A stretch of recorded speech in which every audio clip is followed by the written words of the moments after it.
기도하시겠습니다. 하나님, 우리는 예수 그리스도를 의지합니다. 우리 주 하나님을 의지합니다. 내 주 성령 하나님을 의지합니다.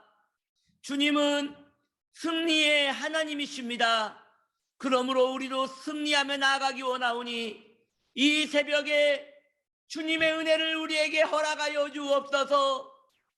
믿음으로 승리케 역사하여 주옵소서. 이 시간 말씀을 듣습니다. 우리의 영과 우리의 마음과 우리의 심령이 주님께 기울어지게 은혜를 베풀어 주옵소서. 예수님의 이름으로 기도드립니다. 아멘.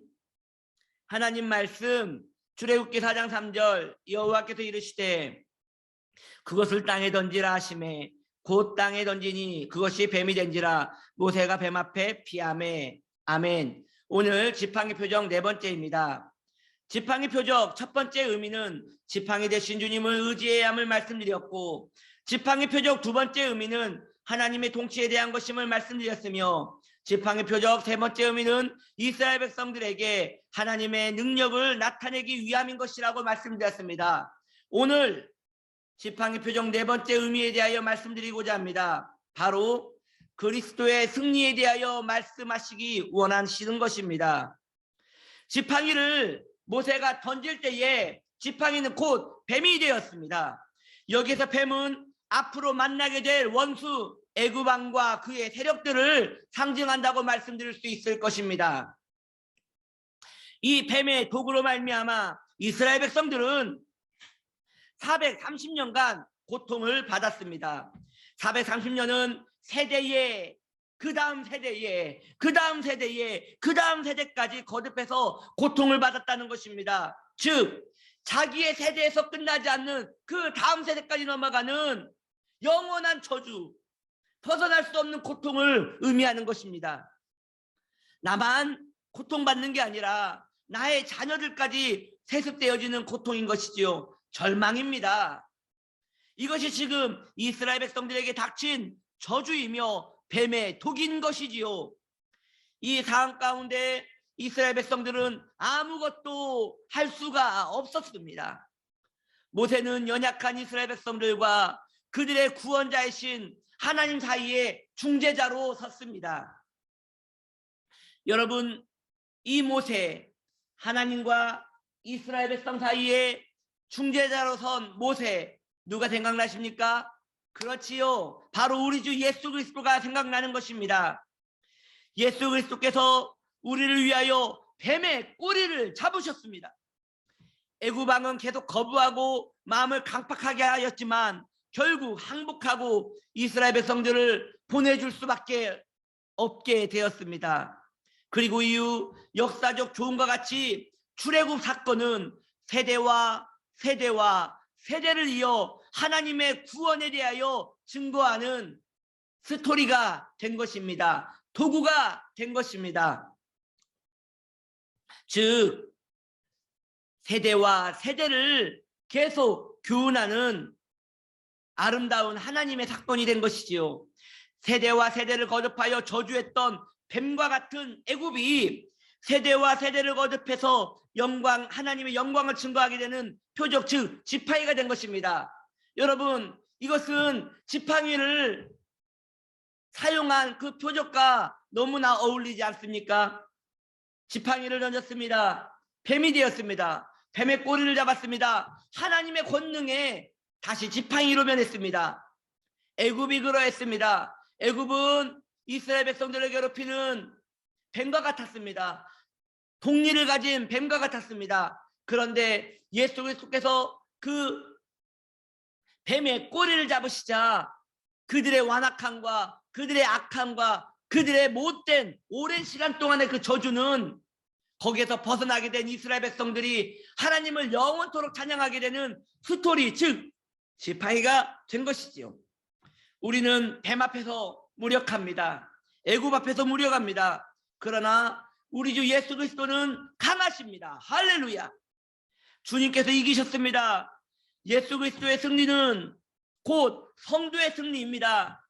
주님께서 뱀의 꼬리를 잡으신 것처럼 우리도 예수 그리스도와 함께 승리합니다. 그리고 우리의 고난과 우리의 연약함과 우리의 무력함은 이후에 주님의 영광을 돌려드리게 될 아름다운 찬양이 될 것이며 스토리가 될 것이며 우리의 신앙을 더 굳건하게 하는 하나님의 영광이 될 것임을 믿습니다. 성도가 연약하면 연약할수록 주님의 영광은 더욱 드러나게 되는 것입니다. 내가 약할 때고 강함이니라. 이것이 바로 사도 바울의 고백이지요.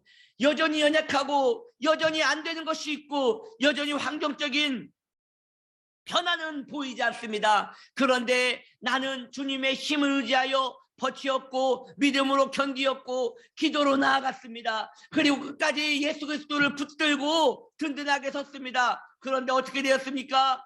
우리 주님께서 너무도 뱀 앞에 무력하고 연약함 가운데 나약한 나와 상관없이 주님께서 그 꼬리를 잡으셨습니다. 그리고 이후에 이걸 통하여 영광을 받으시는 것이지요. 이것이 우리의 고백이 되는 것이지요. 영원한 승리자이신 그리스도를 찬양합시다. 우리는 연약합니다. 그러나 괜찮습니다. 주님께서 강하시기 때문입니다. 사랑하는 성도님들이여 보십시오. 우리의 삶 속에 뱀과 같은 즉 독과 같은 악한 것들이 늘 있을 것입니다. 이것으로 인하여 얼마나 고통스럽습니까? 우리의 연약한 육체, 늘 독에 물들어 있는 연약한 육체 아니겠습니까? 우리의 연약한 삶, 독에 물든 저주받은 삶이 아니겠습니까? 우리는 시간이 지남에 따라 점점 병들며 점점 우리의 생명은 사라져가며 우리 안에 스물스물 죽음이라는 저주가 몰려오고 있습니다. 그러나 여러분, 이 죽음이라는 저주도 마찬가지입니다. 죽음이 더욱더 우리에게 강하게 엄습할수록 그가 우리의 왕인 듯이 우리를 그 뱀이 입을 벌리고 삼키려고 달려드는 것 같이 우리는 그 죽음의 권세에서 벗어날 수가 없지요. 그런데 이것이 끝입니까? 아닙니다. 부활의 주님께서 죽음을 이기셨습니다. 승리하신 주님께서 결국 이기실 것입니다. 그러하기에 그 주님을 바라보고 있는 성도는 안전합니다. 우리가 연약할수록 우리가 무너질수록 예수 그리스도의 승리로 말미암아 이 모든 것들은 영광이 될 것입니다. 죽음이 왔습니다. 병이 왔습니다. 가난이 왔습니다. 연약함이 왔습니다. 괜찮습니다. 주님께서 그것의 꼬리를 잡으십니다.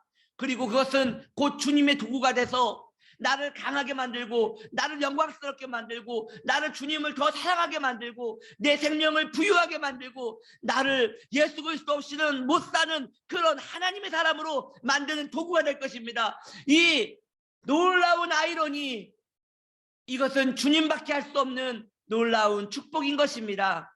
그러므로 연약할 때, 무력해질 때, 나약해질 때 너무 겁먹지 마십시오.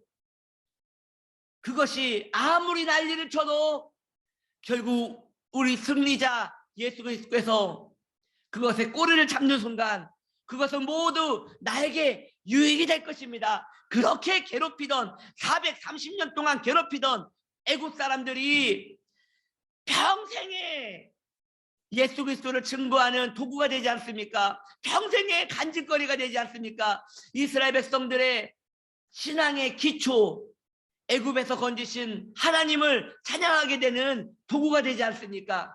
마찬가지입니다.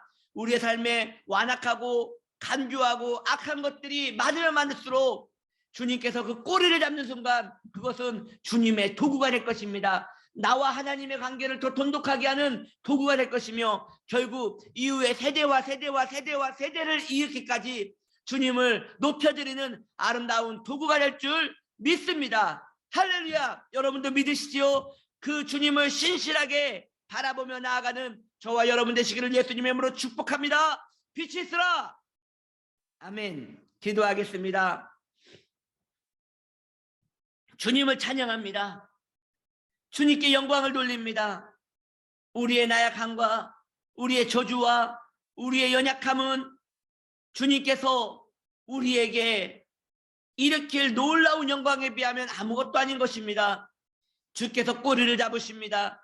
그러므로 이 모든 것들은 나에게 유익하게 될 것이며 결국 변하여 선이 될 것입니다. 절대선이신 주님께서 우리를 붙들고 계시기 때문입니다. 주님 찬양을 받으시옵소서. 주님 영광을 받아 주옵소서. 감사드리며 예수님의 이름으로 기도드립니다. 아멘.